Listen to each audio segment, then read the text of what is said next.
குறைந்த பொது பெருக்கல் அல்லது எல்சிஎம் என்பதன் பொருள் என்ன என்பதை நாம் ஆராய்வோம்.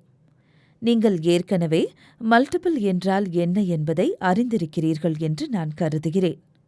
ஆகவே இந்த 2 எண்களை எடுத்துக்கொள்வோம். 6 மற்றும் 9. 6இன் பெருக்கல்கள் 6, 12, 18, 24 இப்படி தொடர்ந்து செல்கின்றன. இது நிச்சயமாக 6இன் பெருக்கப்பட்டியல் மட்டுமே. அதேபோல் 9இன் பெருக்கல்கள் 9, 18, 27 இப்படி தொடர்ந்து செல்கின்றன.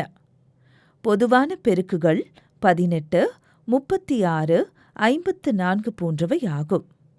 அனைத்து பொதுவான பெருக்குகளையும் நாம் வரையறுக்க முடியுமா? முடியாது. ஏனெனில் ஒரு கொடுக்கப்பட்ட எண்ணின் ஒவ்வொரு பெருக்கையும் நாம் அடையாளம் காண முடியாது. ஏனெனில் எந்த எண்ணின் பெருக்குகளும் முடிவில்லாமல் நீள்கின்றன. அவற்றுக்கு முடிவு இல்லை. ஒரு எண்ணின் பெருக்கப்பட்ட அட்டவணையை பட்டியலிடும்போது அதை முடிவில்லாமல் தொடர முடியும். ஆகவே திரையில் காட்டப்படுகின்ற இந்த எண்களின் பொதுவான பெருக்குகள் இவை. மேலும் குறைந்த பொது பெருக்கு 18 ஆகும்.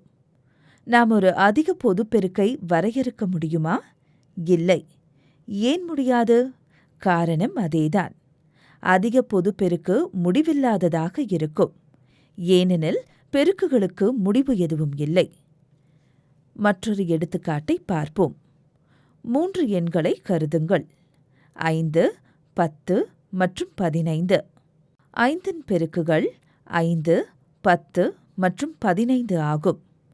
10இன் பெருக்குகள் 10, 20, 30. இங்கே நான் 80 வரை எழுதியுள்ளேன்.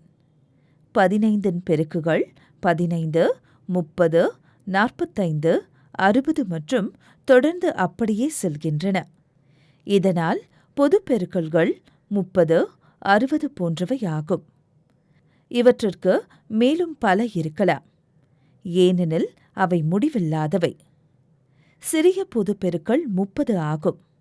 இந்த முறையில் கொடுக்கப்பட்ட எண்களின் குறைந்த பொது பெருக்கலை கண்டறிகிறோம்.